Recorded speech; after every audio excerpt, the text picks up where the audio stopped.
დიდი მადლობა კიდევ ერთხელ მოწვევისთვის მესალმები მაყურებლებს. Რა თქმა უნდა, აქვთ და ეს მნიშვნელოვანი არის, რა თქმა უნდა, ეს სამოქალაქო პროტესტი ხდება პოლიტიკურ პარტიებს, ხდება პარტიებს შორის აექრობას და პარტიებს შორის შეჯიბს და ამა თუ იმ პარტიის რაღაც პროცენტებზე ლაპარაკს.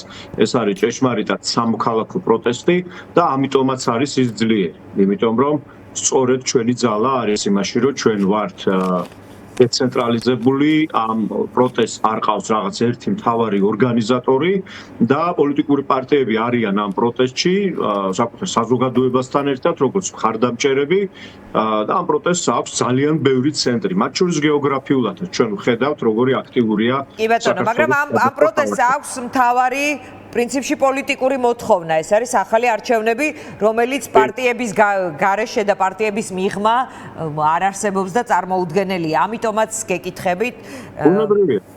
უნებრივია, რა თქმა უნდა, ახალი არჩევნები და აუცილებელია, რა თქმა უნდა, გათავისუფლება იმ ადამიანების, ვინც არიან უკან დაკავებულები, ესენი ნამდვილად არიან პოლიტიკური პატიმრები და ეს არის სამარცხვინო და ძალიან სამწუხარო ჩვენი ქვეყნისთვის. ეხლა პოლიტიკურ პარტიებს რაც შეეხება, მე მინდა გითხრათ, რომ უპირველეს ყოვლისა გრძელდება ჩვენი კოორდინირებული მუშაობა, თქვენ იცით, რომ არის ხოლმე რეგულარული ბრიფინგები, სადაც 4-ვე კოალიციის წარმომადგენლები მონაწილეობენ, ასევე მიმდინარეობს მუშაობა საერთაშორისო ასპარეზზე, ბევრი რამ შეიძლება არ ჩანდეს ხოლმე ასე ყოველთვის ზედაპირზე, მაგრამ პოლიტიკური პარტიები ძალიან მნიშვნელოვან როლს ასრულებენ ასევე საერთაშორისო ასპარეზზე და დიპლომატიაში. მე ვფიქრობ ის, რომ ქართული საზოგადოება რომ დამაჯერებლად იგებს დიპლომატიურ ბრძოლას ამ თვითმარქვია ხელისუფლებასთან, დიდწილად არის სამოქალაქო საზოგადოების არასამთავრობო ორგანიზაციების და ასევე ოპოზიციური პოლიტიკური პარტიების დამსახურებაც, ხომ?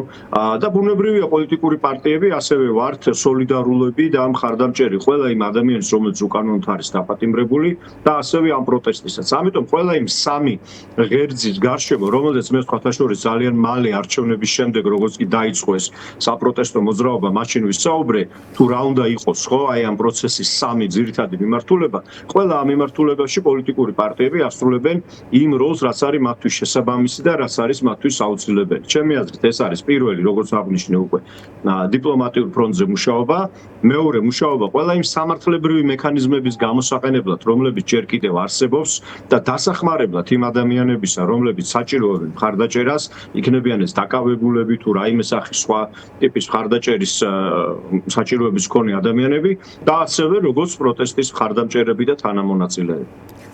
კი ბატონო, პოლიტიკოსები საუბრობენ დრო-დადრო გარკვეულ ფაზებზე, რომელშიც არის ახლა ეს პროცესი. ზოგი ამბობს, რომ არიქა და ხვალ გამარჯვება კარზეა, ზოგი ამბობს, რომ ეს არის გრძელი პროცესი, ზოგი ამბობს, რომ ეს არის პროცესი, რომელსაც აქვს თავისი ფაზები და ჯერ არ მივსულვართ კულმინაციამდე.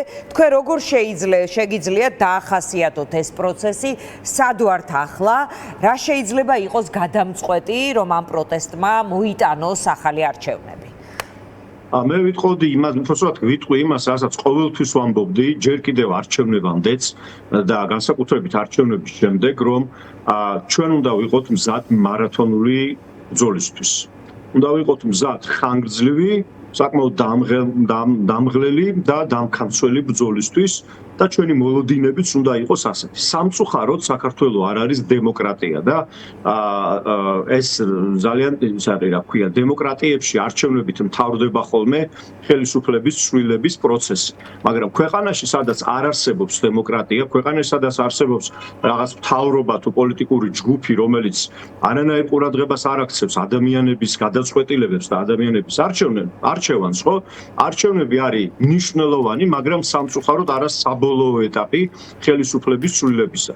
არჩევნებზე ასეთმა ხელისუფლებებმა აუცილებლად უნდა წააგონ ხოლმე და უნდა წააგონ დამაჯერებლად, როგორც ეს მოხდა ამ არჩევნებზე, სადაც ოპოზიციამ გაიმარჯვა და მოუგო ქართულ ოცნებას არჩევნები, მაგრამ ამის მერე მოიგო დამაჯერებლად, იცით რატომ გეკითხებით, ეს კითხვა მუდმივად მაქვს. თუ ეს იყო გაფუჭებული არჩევნები, ამ სიტყვას გამოვიყენებ, რა ვიცით შიგნით რა ხდებოდა, რა გაძლევთ იმის რწმენას, რომ რეალურ ციფრებში თქვენი გამარჯვება იქნებოდა?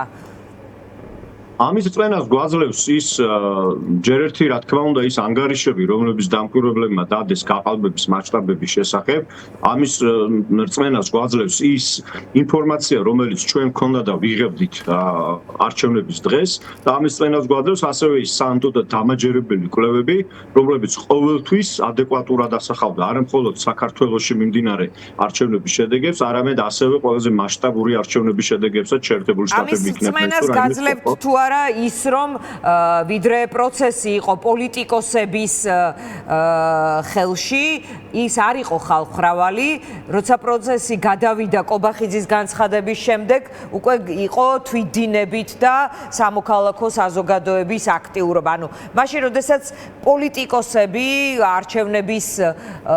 ახალი არჩევნების მოთხოვნით და გაყალბებასთან დაკავშირებით, ანუ არჩევნებიდან მალევე, როცა პროცესის და პროტესტის ავანგარდში იყო პოლიტიკური პარტიები, იქ არ იყო იმ ტიპის ხალხმრავლობა, რომელსაც ჩვენ ვხედავთ ახლა, როდესაც ხელისუფლების განცხადებამ სრულიად სხვა ტიპის გაბრაზება მოიტანა საზოგადოებაში. და ეს ბუნებრივიც არის, მე ამაში პრობლემას საერთოდ ვერ ვხედავ. ჯერ ერთი ვიტყვით იმას, რომ როდესაც პოლიტიკური პარტიები იყვნენ რაღაც ავანგარდში, მაშინ არ იყო ხალხმრავლობა, ჩვენ ძალიან დიდი მანიფესტაციები გვახსოვს თბილისში არჩევნების შემდეგ, საკმაოდ მასშტაბური მანიფესტაციები, მაგრამ ეს არ არის გადამწყვეტი. ხა ზოგ შეკრებაზე მოვა შედარებით უფრო მეტი ადამიანი, ზოგზე შედარებით ნაკლები, და ეს შეიძლება მოხდეს ყოველთვის და ყველგან იმის მიუხედავად, ვინ არის რაღაცის სათავეში. მაგრამ მეორე და რაც ჩემი აზრით ყველაზე მნიშვნელოვანია, მე სულ არ მგონია, რომ ახლა პოლიტიკური პარტიები უნდა იყვნენ მაინც და მაინც ავანგარდში. პოლიტიკურმა პარტიებმა უნდა შეასრულონ ის როლი, რაზეც მე უკვე ვისაუბრე და ბუნებრივია, რომ იმის მერე რაც გააკეთა ამ მთავრობამ, იმის მერე რაც უპირობოდ გამოაცხადა ევროკავშირთან ურთიერთობების პრაქტიკულად შეწყვეტა მოლაპარაკებების და მერე რაც ჩემთვის არის ყველაზე მნიშვნელოვანი, საზოგადოების წინააღმდეგ მიმართა ტერორის ტალღა, ბუნებრივია, რომ ამაზე არის სამოქალაქო საზოგადოების რეაქცია. მე საერთოდ არ მრჩება შთაბეჭდილება, რომ პროტესტი და პროცესი არის თვითდინებაზე მიშვებული. არა, ჩვენ ხანდახან გვაქვს ხოლმე ასეთი ტენდენცია, რომ ყველაფერში ვეძებოთ და ეს ძალიან ლოგიკური და ბუნებრივია ადამიანებში, რაღაც მთავარი ორგანიზატორი და გქონდეს ამის მოთხოვნილება, რომ არსებობდეს რაღაც ერთი პასუხისმგებელი ორგანო თუ რაღაცა, რომელიც რაღაცებზე აიღებს პასუხისმგებლობას და მე მგონი ეს ამ შემთხვევაში არც საჭიროა და არც სასარგებლო იქნება. ჩვენი ძალა არის იმაში, რომ ეს არის მართლაც ზუსტადად სამოქალაქო სრულიად ეროვნული პროტესტი, რომელსაც ყავს არა ერთი, არამედ ბევრი ლიდერი. რომელსაც ყავს არა ერთი ორგანიზატორი, არამედ ბევრი ორგანიზატორი და ეს ასეც უნდა დარჩეს. კი ბატონო, ლევან, მადლობა. სხვანაირად არ უნდა მოვიქცეთ. ძალიან დიდი მადლობა, ლევან ცუცქირიძე იყო ჩვენი სტუმარი, მადლობა მას, რეკლამის შემდეგ დავბრუნდებით პირდაპირ ეთერში.